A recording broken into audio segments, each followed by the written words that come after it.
प्यारे बच्चों, आज हम करेंगे प्रश्नावली 1.1 का चौथा प्रश्न। चौथा प्रश्न है, यूक्लिड विभाजन प्रमेयिका का प्रयोग करके दर्शाइए कि किसी धनात्मक पूर्णांक का वर्ग किसी पूर्णांक m के लिए 3m या 3m + 1 के रूप का होता है। यानी आपने धनात्मक पूर्णांक का वर्ग निकालना है, किसी पूर्णांक m के लिए 3m या 3m + 1 के रूप का होता है। तो इस सवाल को कैसे करेंगे, अब मैं आप लोगों को बता रहा हूँ। सबसे पहले हम इसमें लिखेंगे, माना a कोई धनात्मक पूर्णांक है और b बराबर जो यहाँ ऊपर दिया हुआ है 3, वो लिखेंगे। अब हम लिखेंगे यूक्लिड विभाजन एल्गोरिथम से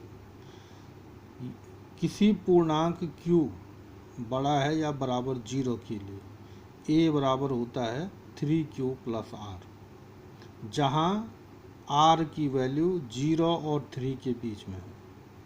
यानी r क्या होता है, शेषफल होता है। अब इसलिए संभावित शेषफल क्या होगा, r का मान 3 से कम लेंगे तो 0, 1 और 2 तीन वैल्यू आएंगे। तो इसलिए धनात्मक संख्या a 3q या 3q + 1 या 3q + 2 के रूप का हो सकता है। यानी ये कहाँ से निकले, 0, 1, 2 को हम जो यूक्लिड विभाजन एल्गोरिथम है a + 3q + r में, इसमें इसका मान रख देंगे। तो जहाँ पर r है वहाँ पर 0 रखेंगे तो खाली 3q आएगा, 1 रखेंगे तो 3q + 1, 2 रखेंगे तो 3q + 2 आएगा। यानी ये इस रूप का होता है। लेकिन हमको जो है वर्ग में निकालना है, तो सबसे पहला हम a का मान 3q लेंगे। तो चूँकि a बराबर 3q दिया हुआ है, अभी हमने निकाला है दोनों ओर का वर्ग करने पर। अब दोनों ओर का वर्ग करेंगे तो क्या हो जाएगा, a² बराबर 3q का वर्ग, और 3q का वर्ग कितना होगा, 3 का वर्ग 9 होगा, और q का वर्ग q²। यानी a² बराबर हो जाएगा 3। अब जो 9q है इसमें से 3 बाहर लिख देंगे और अंदर क्या बचा, 3q²। यानी अगली लाइन में a² बराबर 3m1 लिखेंगे। जहाँ m1 क्या है, जहाँ m1 बराबर 3q² मान लेंगे आप। अब इसको समीकरण नंबर 1 लिखेंगे। अब फिर दूसरा मान हमने a बराबर 3q + 1 लिया है।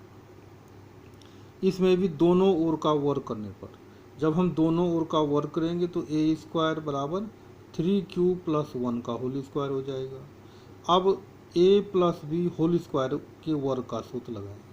ये होता है पहले वाली संख्या को, यानी पहले पद का वर्ग धन दूसरे का वर्ग धन 2 गुणा गए पहला गुणा गए दूसरा। तो यानी 3q² + 1 का स्क्वायर + 2 × 3q × 1। अब जो बराबर 3 का वर्ग हो जाएगा 9 और q² आएगा, + 1 का वर्ग 1 और प्लस 3 दूनी 6 और 6 को 1 से गुणा करेंगे तो 6 आएगा, और q साथ में 6q। अब हम क्या करेंगे, जो ये बीच में 1 है इसको लास्ट में लिख देंगे। तो बराबर करके 9q² + 6q + 1।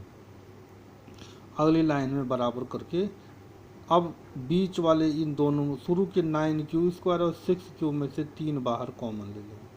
अंदर क्या बचा, 3q² + 2q ब्रैकेट बंद, और +1 लास्ट का वो ये लिखेंगे। अब बराबर करके 3 और जो ये अंदर 3q इसका प्लस, इसको m2 मान लिया जाएगा +1। ये समीकरण 2 हो गए, जहाँ m2 बराबर 3q² + 2q, ये हमने मानना है। अब देखिए आप, समीकरण 1 व समीकरण 2 से हम कह सकते हैं कि किसी धनात्मक पूर्णांक का वर्ग किसी पूर्णांक m के लिए 3m या 3m + 1 के रूप का होता है। यानी जो m1 और m2 माना है ये भी कोई पूर्णांक संख्याएं हैं, तो यहाँ पर हम उसको नॉर्मल m मान लेंगे। तो इसलिए समीकरण 1 व समीकरण 2 से हम कह सकते हैं कि किसी धनात्मक पूर्णांक का वर्ग किसी पूर्णांक m के लिए 3m या 3m + 1 के रूप का होता है। तो ये इस प्रकार से ये सवाल है। धन्यवाद।